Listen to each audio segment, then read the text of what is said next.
안녕하세요. 샤인온유 사주타로입니다. 날씨가 많이 추워졌습니다. 환절기, 감기나 면역력에 유의가 필요할 것 같은데요. 이 부분은 제가 지금부터 얘기하려고 하는 내용과도 연관이 있을 것 같습니다. 그래서 일단 건강한 한 달 보내시길 바라면서 갑진년 을해월은 11월 7일부터 동이죠. 예, 그리고 12월 6일까지입니다.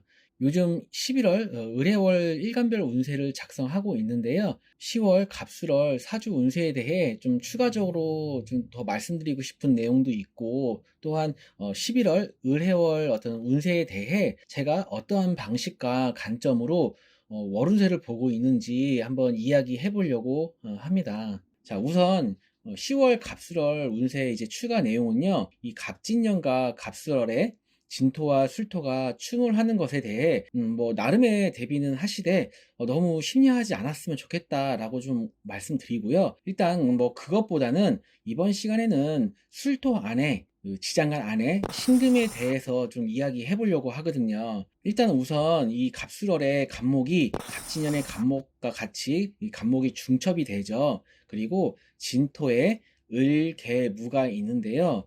진토가 이제 묘목에서 넘어온 토오행이고, 지장간에서 일단은 개수가 을목을 생해주고 있으니까, 수생목을 하고 있으니까 역시 오행목이 강한 지지임을 알 수 있고요. 또 게다가 또 천간에 간목이 중첩해서 있기도 하고요. 자, 그러면은 술토 지장간에 있는 신금이 상당히 위축될 수 있다는 것을 한번 알 수 있을 것 같습니다. 경금이면 몰라도 신금은 아무래도 좀 이렇게 강한 목 오행 때문에 좀 위축될 수 있다라고 좀 말씀드릴 수 있을 것 같은데요. 이게 이제 기본적으로는 신금이 목을 극하는 것이기는 하지만 오히려 신금이 극을 당한다라고 볼 수 있을 정도로 이번 갑술월은 목의 오행이 강하다라고 좀 말씀을 드릴 수 있을 것 같고요. 사실 을해월도 마찬가지이긴 하거든요. 예. 근데 우리가 이제 사주 명리에서 상생상극이라는 용어가 있잖아요. 이제 이 뜻은 서로가 생하고 서로를 극한다라는 말이 되죠. 그래서 내가 극하는 것 같아도 나도 극을 받는 것과 같다라는 이야기가 됩니다. 그래서 여러분 사주에서 신금이 어떠한 의미인지, 이 신금이라는 아이가 어떤 컨디션일지, 어떤 기분일지, 언짢을지, 기분이가 좋을지, 안 좋을지 살펴보는 것도 갑술월에 한 달 보내시는 데 있어서 상당히 도움 되실 듯 합니다. 그래서 우리 그 신금이가 이 술토 지장간에 있는 우리 신금이가 갑술월에서는 어떠한 부분이 있을지 한번 좀 살펴보도록 할 건데요. 일단 우리가 이제 이 신금이가 오면은 이 우리 신금이가 좀 여기 왜 이렇게 힘들어 불편해 라고 하면서 비지땀을 흘릴지, 아니면 괜찮은데 라고 할지 한번 살펴볼 건데요. 일단은 뭐 기본적으로는 우리 신금이가 기분이 언짢을 사항을 짚어드리는 게 가장 좀 여러분들에게 확실하게 정확하게 와닿지 않을까라고 좀 생각을 해봅니다. 그래서 일단 여러분들이 우선은 어떤 일간인지를 떠나서 목화가 강한 분들이라고 한다면은 일단 이번 갑술월에 무조건 조심해야 될 부분이 건강일 것 같습니다. 일단은 감기, 비염, 호흡기, 면역력, 그리고 가벼운 사고나 다치는 경우들, 그런 것들을 조금 어떤 일간인지를 떠나서 신금이가 왔을 때 좀 불편하다, 불리하다라고 좀 판단이 드신다면은 무조건 그 부분에 대해서는 한번 염두를 하고 계셔야겠다라고 좀 말씀드리고요. 그리고 이제 뭐 일간별로 간단하게 좀 짚어드리면은, 일단 목일간 분들은 일단 관성이 좀 무력화 되실 수 있겠다라고 좀 말씀을 드릴 수 있을 것 같아요. 그리고 화일간 분들은 여자친구나 여자 배우자, 그리고 아버지, 이런 부분들 조금 한번 살펴보시면 좋겠고, 그리고 아무래도 신금이 정제니까 금전적인 부분들 한번 생각을 해보셔야 될 것 같고요. 그리고 사주에서 화기운이 받쳐주는 우리 무토, 기토일간 분들은 역시 건강적인 부분하고요. 육친으로는 자식의 동태를 한번 살펴보시는 그런 시간이 필요하실 것 같고, 그리고 우리 경금, 신금 일간 분들은 각자의 사주에 따라 호불호가 확 갈릴 수도 있겠다라는 생각이 드는데요. 일단 강한 재성의 기운, 그러니까 목이죠. 목의 재성의 기운을 제어하기 위해 힘이 필요한 분들은 힘이 되어줄 수 있겠고요. 또한 나를 강하게 추동하고 욱하는 요인으로 갈등과 경쟁의 키워드로 이렇게 좀 나눠서 작용이 될 수 있겠습니다. 이것은 좀 각자의 사주에 따라서 좀 다를 수 있는 그런 부분들이 있다라고 좀 말씀드리고, 마지막으로 우리 임계수일간 분들은 육친으로는 어머님의 어떤 동태를 좀 살펴주실 필요가 있고, 자신의 언행에 대해서 좀 주의가 필요하다. 이렇게 좀 간단하게 짚고 넘어갈 수 있겠습니다. 마지막으로 제가 이렇게 좀 추가 내용을 쓰면서 드는 생각이, 운이라는 것은 결국 어떤 면에서는 돌고 도는 게 아닐까라는 좀 생각이 들었습니다.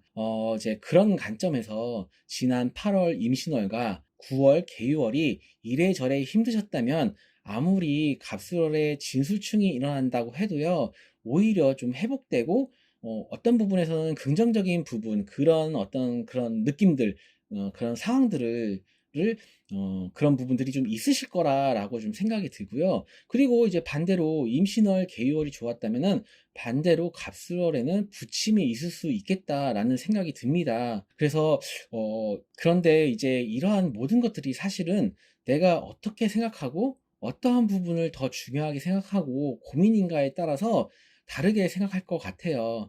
예를 들어서 이번 달에 내가 돈을 좀 벌었지만 가족과 다퉜다라고 한다면, 사람에 따라 이번 달은 좀 가족들과 좀 사이도 안 좋았고 좀 힘들었어 라는 감정이 더 앞설 수도 있고요. 어쩌면은 사람에 따라 그래도 이번 달에 좀 금전적으로 소득이 있었으니까 괜찮았어, 좋았어 라고 생각할 수도 있으니까요. 이번에는 제가 을해월 일간별 운세를 이제 좀 현재 작성을 하고 있고 생각을 하고 있는데요. 제가 을해월 운세를 생각하는 저의 어떤 그냥 관점과 방향성에 대해서 좀 이야기하고자 합니다. 을해월은 지난 갑술월처럼 갑진년의 갑목과 함께 병존해서 이렇게 좀 중첩해서 오면서, 또한 지지에는 충으로 엮이면서 이래저래 좀 다소다난한 복잡한 형태였다라고 한다면, 이번 을해월은 간지 자체가 수생목을 하고요. 또 을목과 갑진년의 갑목에도 힘을 상당히 실어주면서, 또 해수 지장 간의 중기에 이제 그 갑목과 갑진년의 이 갑목이 통근하고 있고요. 또한 을목도 갑진년의 진토 지장 간의 을목과 통근해서 서로의 기운이 연결되면서 결국 갑목과 을목, 이렇게 목의 기운이 상당히 강해지는 한 달 되겠습니다. 그래서 제가 12운성이라는 어떤 그러한 사주 풀이하는 데 있어서의 관점을 참고 정도로만 하고 사실은 뭐 잘 활용은 하지 않거든요, 저는. 근데 마침 을해와 갑진을 놓고 보니까, 을목은 해수를 만나면 12운성상으로 사지에 놓이고요. 갑목은 생지에 놓입니다. 그러니까 마치 이 양의 목이 새로이 태어나는 순간에 음의 목은 죽게 되는 이치니까, 야, 이거 참 사주 명리가 참 이과적이면서도 인문학적이다라는 생각이 좀 들고요. 그래서 굳이 따지자면 갑목이 더 힘이 있고 주도권을 쥐고 있다라고 볼 수 있겠습니다. 그런데 다른 관점에서 보자면, 진토 지장간의 을목이 을해월의 천간으로 을목으로 왔고, 또 진토 지장간의 을목이 을해월에 천간 을목으로 왔고요.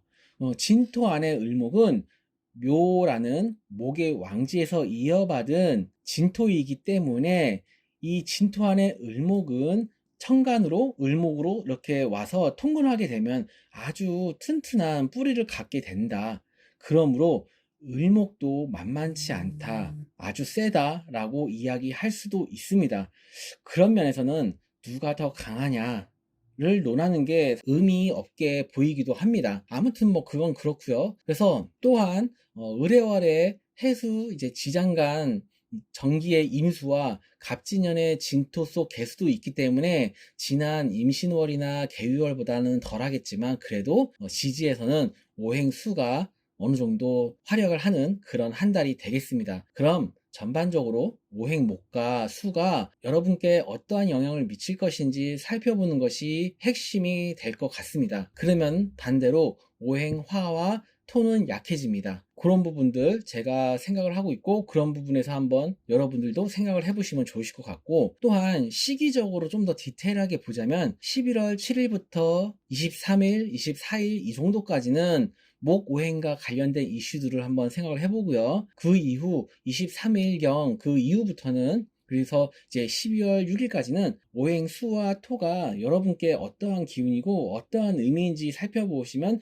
도움이 될 것 같다라고 제가 이렇게 좀 생각을 하고 있고, 제가 이제 앞으로 조만간에 일간별 운세 올릴 때 이러한 어떤 좀 기간들에 대한 부분들을 언급 안 하더라도 여러분들이 참고 정도는 하셨으면 좋겠습니다. 자, 마지막으로 제 이야기 조금만 하려고 하는데요. 제가 지금 이제 10월 초, 그러니까 개유월이 끝나가는 무렵에 을해월 월운세를 작성하고 있는데요. 새삼 좀 어렵다는 생각이 좀 들거든요. 사실 이렇게 특정 글자 몇 개만 가지고 이야기하는 것도 그렇고, 또 여러분들한테 좀 잘 맞는 내용이어야 할 텐데 라는 좀 고민도 들고요. 또 그리고 제가 이제 을해월에 말씀드린 내용이 전에 이야기한 것과 너무 중복되지 않은지, 뭐 월운세로 정확하게 맞춘다는 거는 뭐 어렵다 치더라도 과연 제가 하는 이야기가 사주 명리적으로 근거 있게 맞게 제대로 이야기하고 있는 건지 라는 생각이 유독 많이 드는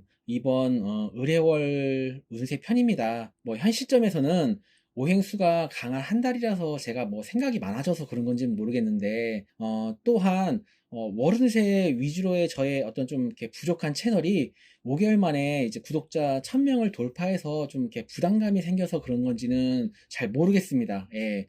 어쨌든 그래서인지 모르겠지만, 어쨌든 좀 이번 을해월 운세 편은 제가 좀 그렇게 생각도 많고 부담감도 좀 있다라는 말씀 드리면서, 그리고 제 개인적으로는 그러고 보면 올해 유일하게 제가 잘 한 일은 이 유튜브 채널을 시작을 하고 지금까지는 꾸준하게 월운세를 올리고 있다는 것이 제가 올해 유일하게 잘한 일이 아닌가라고 싶고요. 또 이런 것들을 좀 좋게 봐주시는 여러분들에게 좀 감사하다라는 말씀 드리고 싶습니다. 그리고 제가 그동안에는 저의 모습을 이렇게 드러내지 않고 그냥 음성으로만 이렇게 했었는데, 곧 제 채널을 통해서 저의 얼굴도 좀 드러내고 정식으로 저에 대해서 간단하게 좀 소개하고 인사드리는 그런 것도 좀 해보겠습니다. 일단 다시 한번 감사드리면서 곧 조만간에 각 일간별 운세로 찾아뵙도록 하겠습니다. 감사합니다.